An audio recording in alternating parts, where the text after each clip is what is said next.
The recent E. coli outbreak is making a major dent in Canada's beef industry, and it's affecting us here at home, effects that could be devastating.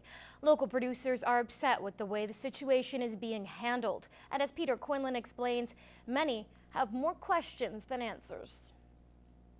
15 cases, and we've just about killed an industry. To me, it's just real overkill.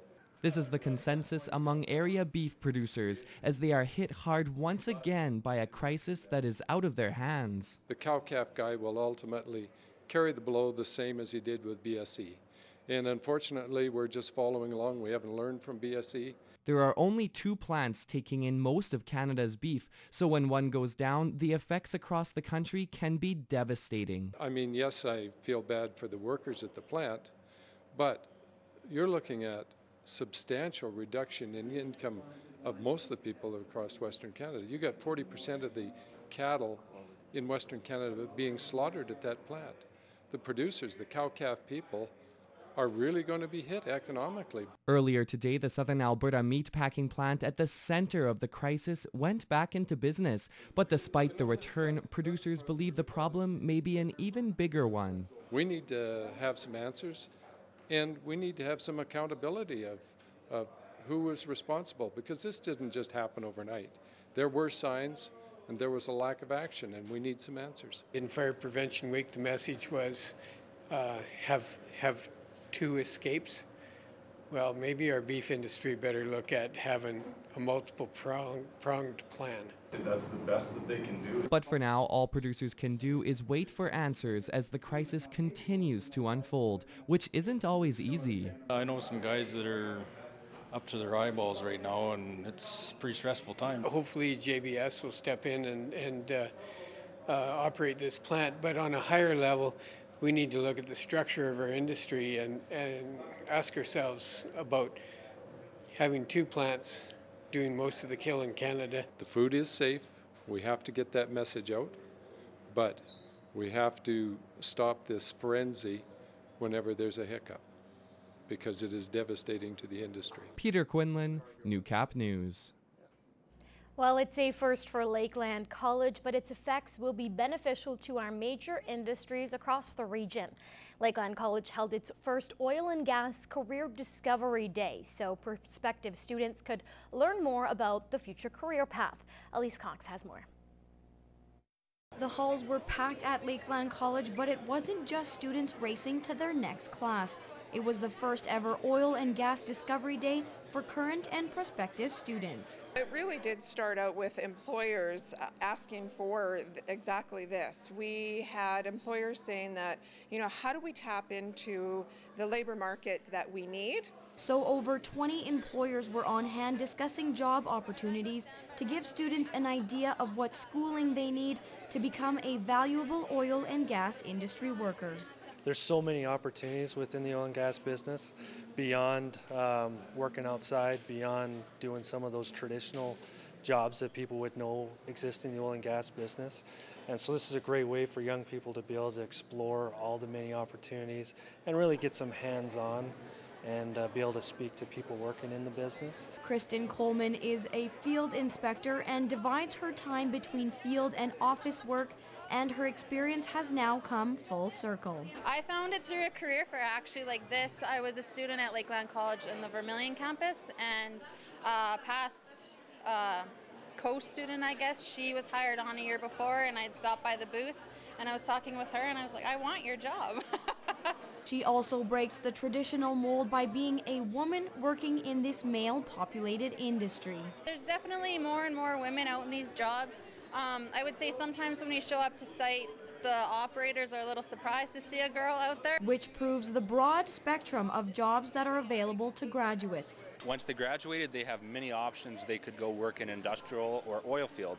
And if you're working industrial, for example, you could work at an oil refinery or, as an example, or an oil field and work on rigs and little oil wells and sites like that. And in this growing industry, Discovery Day is looking to make the schooling and employment process easier. So that they can make the decisions that are beneficial to them and do things that they're going to enjoy. Elise Cox, Newcap News. Well, there's a new face on Pet Project. Starting this week, Jenny Dodman joins us as the SPCA's new fundraising and public relations coordinator. She's already busy preparing for Halloween activities at the shelter coming up this Friday. And now here's Jenny and Brittany with all the details.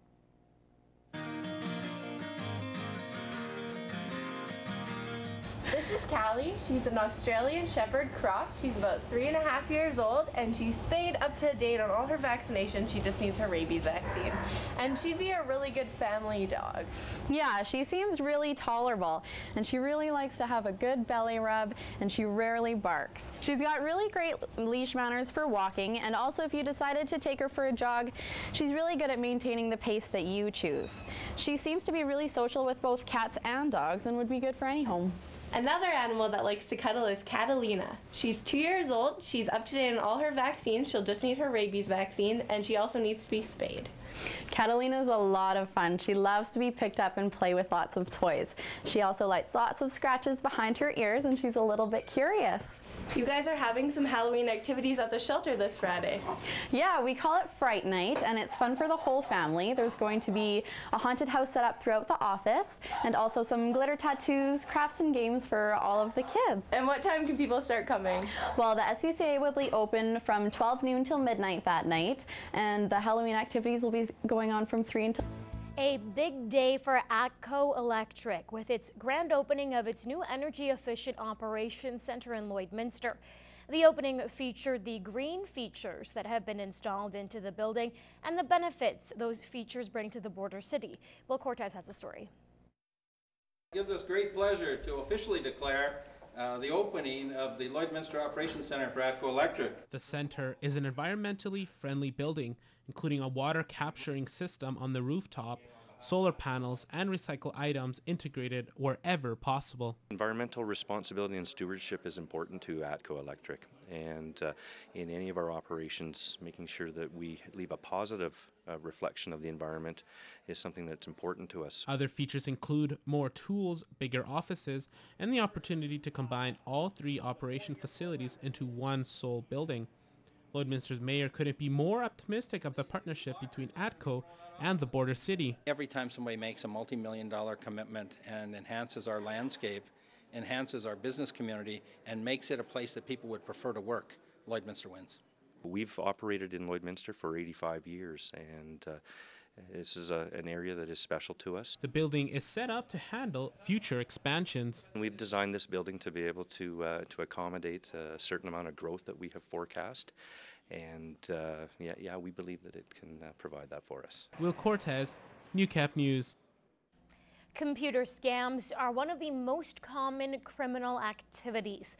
Last week, the Saskatoon Police Service released a statement advising people to be aware of recent scams involving computers. The complaints indicate computers being locked out because of false association with illegal actions caught by police or government, who then order the user to pay $100 to unlock it.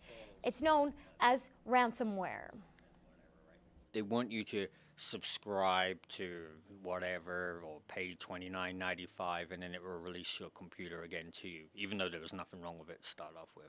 And with the flexibility of computers these days, experts say the increase in attempts of attacks will grow. But there are ways to protect yourself. Having a credible security program and keeping it updated is one way to stay safe. Be smart on the internet. If you get an email from someone you don't know with an attachment and it says to open it up because you won $1 million, really? Like, maybe take a second guess at it. These attacks are often initiated through phone, asking you to subscribe to a third-party website. Anyone can be the victim of a scam, including business and personal computers.